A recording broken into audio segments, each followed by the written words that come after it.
Hello, ladies and gentlemen. This is Mars coming at you over the interwaves with another StarCraft 2 cast. Hello, it's been a while. Sorry, I've got that real life thing going on. I know, many of you have real life things, but yeah, here I am. Dealing with things in the real life. This has been going on for a while, real life, that is. 36 years now, to be perfectly honest, but recently it's been very intense, and well, it caused me to completely miss the WCS Austin, like all of it. I think I caught like a game or two. Like I know who won. No, actually I don't. I forgot. Like when it finished, I looked up who won, but that's about it. Anyway, this isn't about who won. This is group stage number 1 WCS Austin, a open group format. We have 3 groups where there's like people who showed up can just compete, and 2 of the people who just showed up because people who were invited actually managed to go to the group stage number 3, I think. So neither of these players were invited or did qualify, and yeah. Over at the top right side, left side, god damn it, happens if you're away for a while. Playing for Team Root, I do believe it's the Zenzurg himself, it's Neuro. His opponent, hailing from the Netherlands, it's Little Kevin. Little Kevin, yes you are. Yes you are, Little Kevin. So, we have a former tournament winner over here and a streamer over here known for not losing his shit. So, that's something to be, proud of. But if you're going to go up against a former tournament winner, I think you may be just a little bit nervous. And I'm going to say that the advantage of who's going to win this, who do I think is going to win this, is going to be strongly in the favor of our Dutch Protoss player.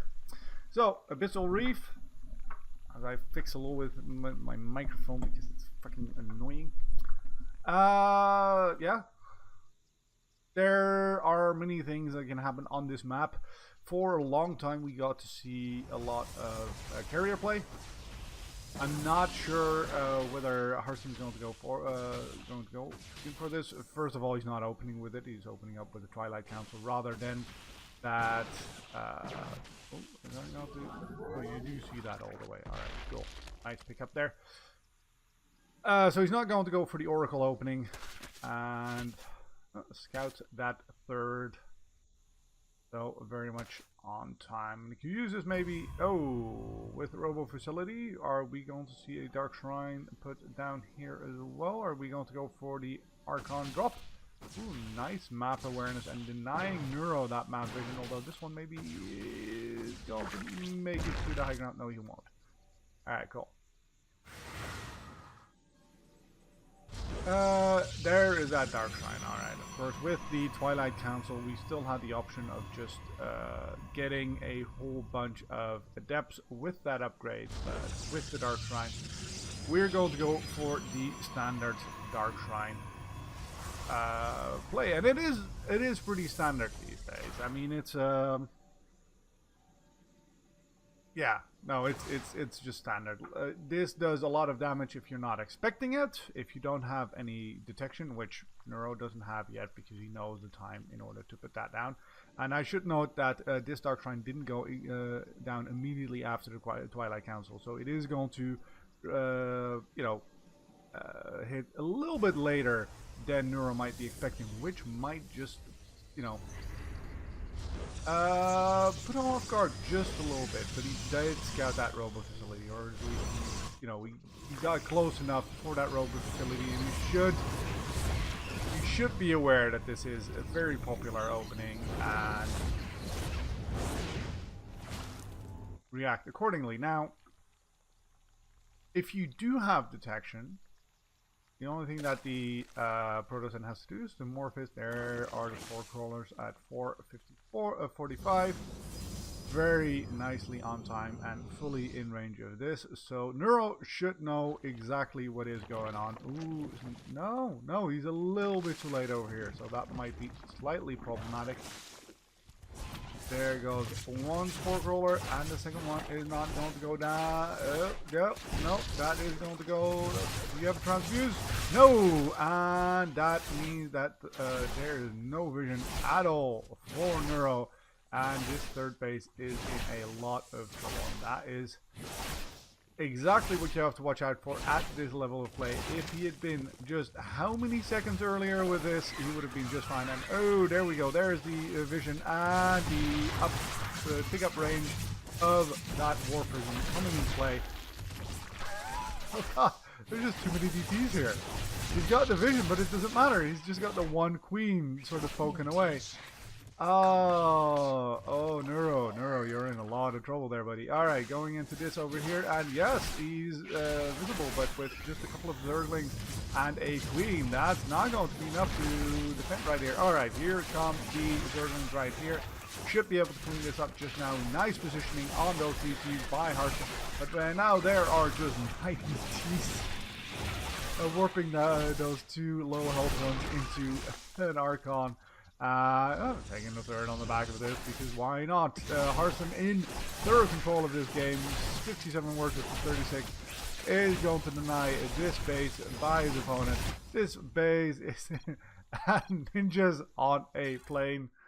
GG!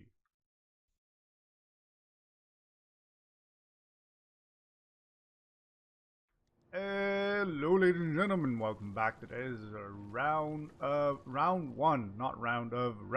one bracket of the WCS Austin. This tournament took place about 2 or 3 weeks ago, I don't know. I didn't have time, I didn't see bloody anything. And then they released a replay pack, so here I am.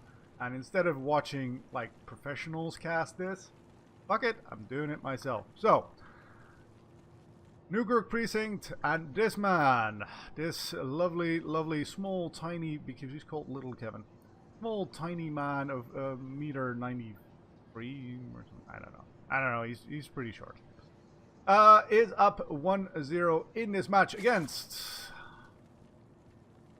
Zenzurg himself, on his way to mastery, Neuro. And then there's a Little Kevin. Harstem. You may have heard of him. I don't know. Harstem going for the wall on the low ground. So if Neuro were to Zerg rush, and he's not, he might just have enough room to get in there. I'm not sure how much good that's going to do him. Harstem, of course, quite a accomplished player and should be able to hold off a early Zerg rush with just probes. But it's always annoying. It puts you off your own game plan. There you go. This is not going on. There's a hatchery first, and just making sure he's not getting cannon rushes. Which damn Protoss. And I know who and what is a damn Protoss because I used to be one.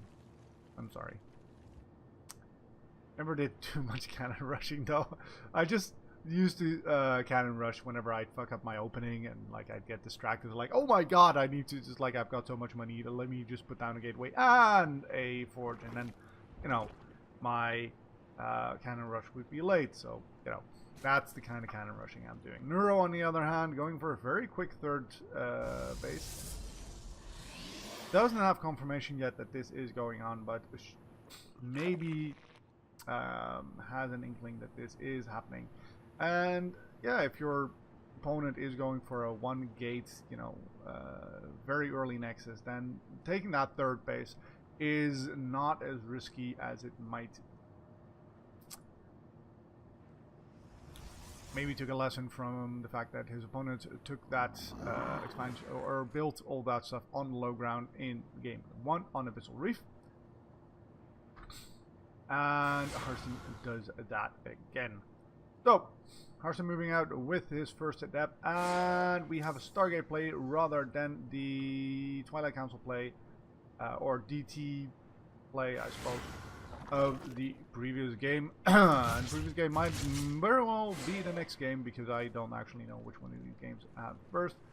I want to try and get a little bit of scouting, and does not complete that adept because he does not know what's waiting for it. Her adepts are female.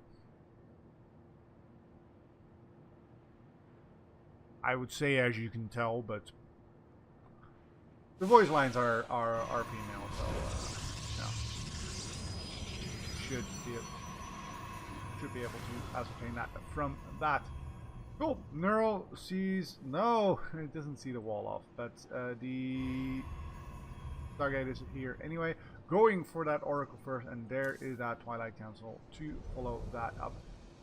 And a lot of very nice scout. Sees exactly what's going on and can put down a Spore Crawler and made another Spore Crawler there. Had to reconfirm that. Very annoying. If you ever start playing Zerg, to like build something here and there's a worker there, it will not build it, and then your entire mineral line will die.